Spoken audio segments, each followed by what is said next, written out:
सर्वांना नमस्कार. रॉयल शेतकरी या कथेचा 83वा भाग आज अपलोड होत आहे. तरी सर्वांनी कथा आवडल्यास आपल्या चॅनलला नक्की भेट द्या आणि सबस्क्राईब तर नक्की करा. तर सर्वात प्रथम सर्वांचे खूप खूप खूप आभार. माझ्या कथेला एवढा भरभरून प्रतिसाद देता आहे आणि खूप छान कमेंट करता त्याबद्दल. तर वळूयात आपल्या कथेकडे. तर ही मस्करी झाली तिची, पण लग्नाची वरात दारात पोहोचली होती. तसे सगळे तेथे होते. ढोल ताशांच्या आवाजात सगळे म्हणजे कुणाल, अतुल, शिवम, सचिन सगळे नाचत होते. तसं सगळ्या बायका पण होत्या बरं का. तसं आता शिवमने प्रियाचा हात धरून तिला पण थोडं नाचायला ओढलं आणि त्याच्यासाठी अतुलने स्पेशल रोमॅन्टिक गाणं लावा अशी फरमाईश केली डीजेवाल्याला. तसं त्यांचा तो खूप छान डान्स पाहून सगळे थक्क झाले. पण आता तिथेच आबासाहेब, आईसाहेब सगळे होते आणि त्यांनी त्यांची एवढी छान जोडी पाहून त्या दोघांच्या डोक्यावरून पैसे ओवाळले. तसा शिवम म्हणाला, बरं चल आता प्रिया, त्याचं म्हणजे चैतन्याचं औक्षण करणार नव्हती ना तू? तसं शिवम म्हणाला, चल प्रिया पटकन औक्षण करून घे. तसा अतुल म्हणाला, ए चैतन्य गधड्या, उतर आता तरी खाली. का तिथं संसार थाटायचा आहे? विचार आहे का तुझा तिथे? आणि हो शिवम. तसा शिवम म्हणाला, ए तुला शेवटची संधी, पळून जायचं असेल तर सांग. तसं पण मागच्या गल्लीत आपली गाडी तयार आहे बरं का. आता शिवमने पुन्हा चैतन्याची चेष्टा केली. तसं कुणाल म्हणाला, काय जिजू तुम्ही पण, अहो बळीचा बकरा आहे, हलाल तर होऊ दे आज. आणि हो अस्मी आहे ना, तीच व्यसन घालून याला. यापुढे याचं सगळं स्वातंत्र्य संपलं आणि पारतंत्र्य चालू झालं. तसा सगळ्यांमध्ये हास्याचा एक कल्लोळ उडाला.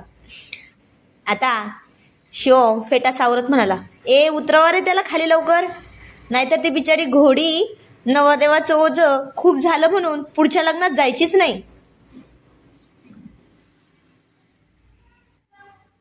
तसं अतुल म्हणाला, बरं एक गाणं होऊ दे मग जाऊ आपण. तसं एक गाणं लागलं. सगळे खूप जमत नाचत होते आणि अतुल होता चेष्टा करणारा, आपल्याला तर माहीतच आहे. तो म्हणाला शिवमला म्हणाला, ए शिवम जरा दमाने नाचा रे, नाहीतर सकाळी केलेली जी चार्जिंग केली ना तू, ती सगळी स्वतःलाच उतरून जाईल.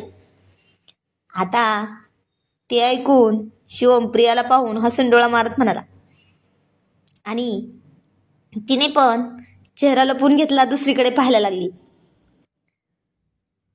पण आता प्रियाने औक्षण केलं आणि अतुल आणि शिवमने सरळ त्याला खांद्यावरच उचलून घेतलं. उचलून घेऊन लग्न मंडपात आणले. मंडपात आल्यावर वहिनीने किंवा दाजीने नाक ओढायचे असते नवरदेवाचे. तर प्रिया म्हणाली, मी आहे ना, मी करते. तसं तिनं त्याचं नाक पकडून ठेवत म्हणली, मला मोठं गिफ्ट दे मग नाक सोडते.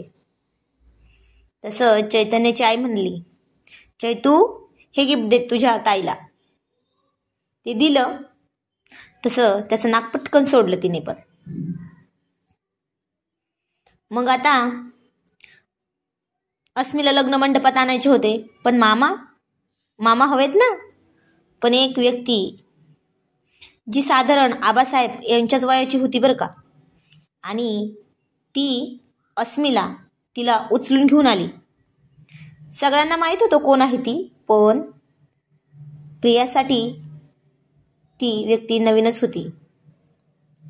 तसं तिला लग्न मंडपात सोडलं आणि त्याने पण त्याच्यासोबत एका बाईने तिचे कन्यादानाच्या आधीचे विधी असतात ना, मामाने करायचे ते सगळे विधी, मामा मामीने करतात ते विधी सगळे त्यांनी केले. पण आता प्रिया फक्त काही न बघता, काही न बोलता फक्त पाहत होती. शिवम होता तिच्यापाशी. तसं तिने त्याच्या हातात हात घालून त्याला खुणावत विचारले. तसं तो पण खुणावत म्हणाला, सांगतो ना नंतर. जमेल ना? तशी ती पण हो म्हणाली. आणि आईसाहेब आबासाहेब वर आले. लग्नाचे विधी सुरू झाले होते. तसं आईसाहेब आबासाहेब यांच्या डोळ्यात अश्रू उभे राहिले होते. मग अश्रू भरल्या डोळ्यांनीच त्यांनी कन्यादान केलं व विवाह एकदम थाटात संपन्न झाला. पण आता बारी आली बुट चोरण्यासाठीची. आणि हा चान्स तर प्रिया दोन्ही बाजूंनी 2 कर्तव्य पूर्ण करून करणार होती. कारण तिने चैतन्याला भाऊ मानलं होतं आणि इकडून ती त्याची वहिनी होती आणि अस्मीची बी वहिनी होती. मग काय ते चोरून अशा जागी लपवले की कुणी शोधूच शकणार नाही आणि सापडणारही नाही शोधल्यावर. खूप छान फोटो झाले ते सगळ्यांचे. मग जेवणाची वेळ आली. तसं मुलांची धमाल असते लग्नातच सगळ्या. आपल्याला तर माहिती आहे. जानेवारी नव्हती आली कारण ती आई होणार होती. जास्त गर्दीत किंवा धक्का लागेल कुणाचा म्हणून ती खालीच होती. पण तरी अतुल सारखं तिला काही हवं नको तो जाऊन विचारतच होता. तसं त्याने जान्हवीला घेऊन जेवण करून घेतलं आणि तसं तो शिवमला म्हणाला पण. तो पण हो म्हणाला. कारण ती जेवण करायला बसल्यावर कुणीतरी वाढणार पाहिजे ना आपलं. तसं तो जान्हवीला म्हणाला, तू बरी आहेस ना? काही त्रास तर होत नाही ना तुला?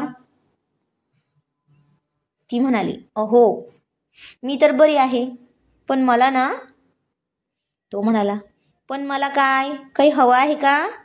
ती म्हणाली, हो ना आहे, हवं आहे. तो म्हणाला, बरं बोल काय हवं आहे? ती म्हणाली, अहो आत्ता मला गुलाबजाम हवे आहेत जेवणात. तो म्हणाला, बस एवढंच? मी आणतो ना मग जाऊन. ती म्हणाली, अहो पण ते कसे माहीत आहे का? तो म्हणाला, हो माहिती आहे, पण ते आता नाही ना ग शक्य. तुला मी आणून देतो, तू खाशील ना तुझ्या हाताने? तशी ती हसून म्हणाली, अहो मस्करी केली मी, नको मला काही. पण मी घरी जाऊ का हो? खूप पाठ दुखते आहे माझी. तो म्हणाला, ए जानू, अगं घरी कुणी नाही ना ग, मग तुझ्यावर कोण लक्ष देणार? त्यापेक्षा तू असं कर, अस्मीची रूम आहे ना तिथे जाऊन आराम कर, मी सोडतो ना तुला. ती म्हणाली, हो ठीक आहे. आणि इकडे नवरी नवरदेव प्रिया, शिवम, कुणाल, सचिन, मेघा सगळे आले होते, जेवायला बसले. तसं वाढायला होता अतुल आणि त्याचे सोबत काही मंडळी पण होती. वाढून झालं तसं अतुल म्हणाला, बरं जावई बापू आता छानसा उखाणा घ्या बरं, आणि मग एक अस्मीला घास चारा, मग बाकी काय असेल ते बघू. तसा चैतन्य म्हणाला, ए दादा मला नाही ना येत तरी उखाणा. तसं सगळ्या बसलेल्या बायका म्हणाल्या, उखाणा घेतला पाहिजे तरच जेवण, नाही तर नाही. तसं तो म्हणाला, बरं बरं घेतो. तो म्हणाला. उखाणा खूप धमालबाज होता, तर ऐका. चांदीच्या ताटात तसा अतुल मध्ये म्हणाला, अरे ताट नको विकू, अजून संसार चालू व्हायचा आहे, साधं नाव घे, चांदीचं ताट कशाला घेतोय? तसं तो पुन्हा म्हणाला, चांदीच्या ताटात ठेवले पेढे, अस्मीचं नाव घेतो, माझे सगळे मित्र वेडे. तसा सगळ्या बायकांचा हसण्याचा मोठा कल्लोळ उडाला. मग अस्मीला एक घास भरवला. तसं कुणाल म्हणाला, बरं आता बारी अस्मीची, नाव घे. तसं ती म्हणते, घेते हा नाव. आणि आता भावाची केलेली चेष्टा सूत समेत वापस करणार होती अस्मी पण. शेवटी पाटील घराण्याची होती ना ती. ती म्हणाली, बागेत असतात गुलाबाच्या कळ्या, चैतन्यरावांचे दात म्हणजे दुकानाच्या फळ्या. तसं आता सगळ्या मित्रांचा हास्याचे फावारे उडत होते. मग जेवण सुरू झाले.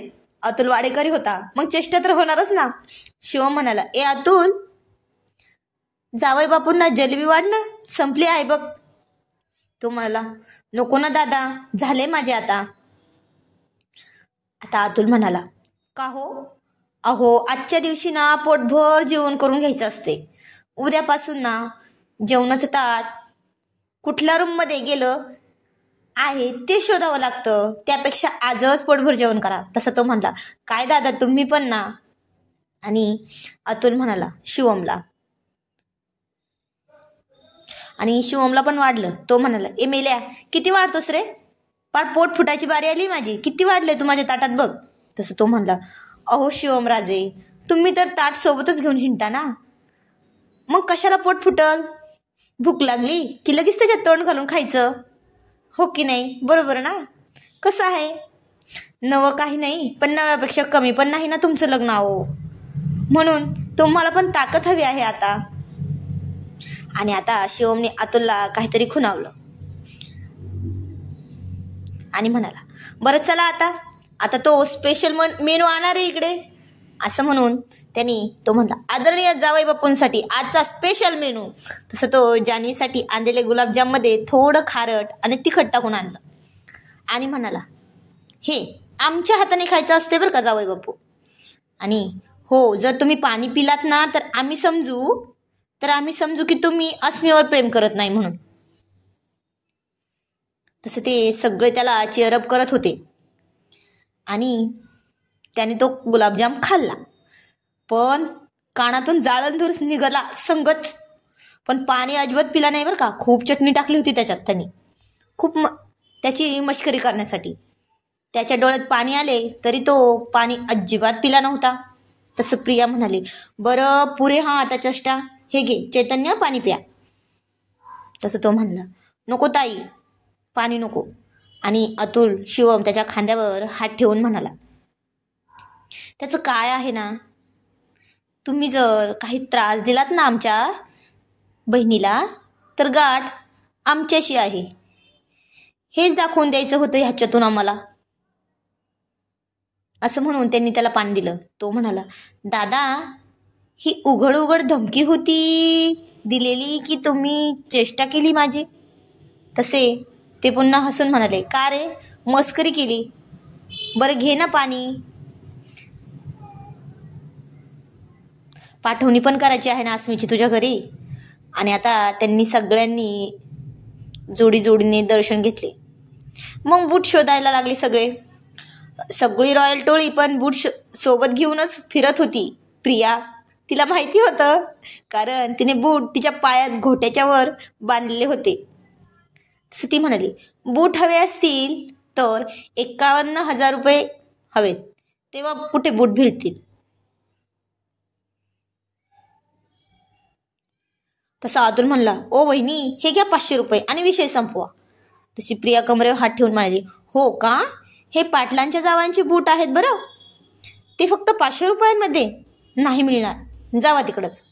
आणि 51,000 रुपयांच्या खाली 1 रुपया पण होणार नाही.